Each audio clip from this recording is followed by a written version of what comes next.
സുനിൽ ഛേത്രി ബൂട്ടഴിക്കുമ്പോൾ പകരക്കാരനാവാൻ ഏത് താരത്തിന് കഴിയുമെന്നാണ് ഇപ്പോൾ ഇന്ത്യയിലെ ഫുട്ബോൾ ആരാധകരുടെ ഏറ്റവും വലിയ ആശങ്ക. 2005 മുതൽ ഇന്ത്യൻ ടീമിലെ സാന്നിധ്യമായ ഛേത്രി തന്നെയാണ് 39-ാം വയസ്സിലും ഇന്ത്യയുടെ പ്രധാന സ്ട്രൈക്കർ. ആ സ്ഥാനത്തേക്ക് വരാൻ മറ്റൊരു കളിക്കാരനും ഇതുവരെ കഴിഞ്ഞിട്ടില്ല. ഏഷ്യൻ കപ്പിലും ഇന്ത്യയുടെ പ്രധാന സ്ട്രൈക്കറായി കളിക്കുന്നത് ഛേത്രി തന്നെയാണ്. ഇപ്പോഴും മികച്ച പ്രകടനം നടത്തുന്നുണ്ടെങ്കിലും പ്രായത്തിൻ്റെ തളർച്ച ഛേത്രിയെ ബാധിച്ചു തുടങ്ങിയിട്ടുണ്ട്.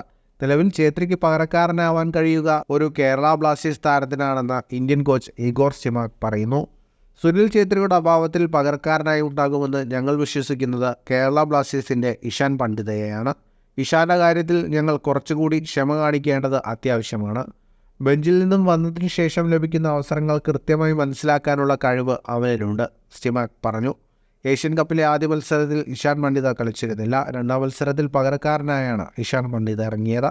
കൂടുതൽ ഫുട്ബോൾ വാർത്തകൾക്കായി ഈ ചാനൽ ഇപ്പോൾ തന്നെ സബ്സ്ക്രൈബ് ചെയ്യൂ.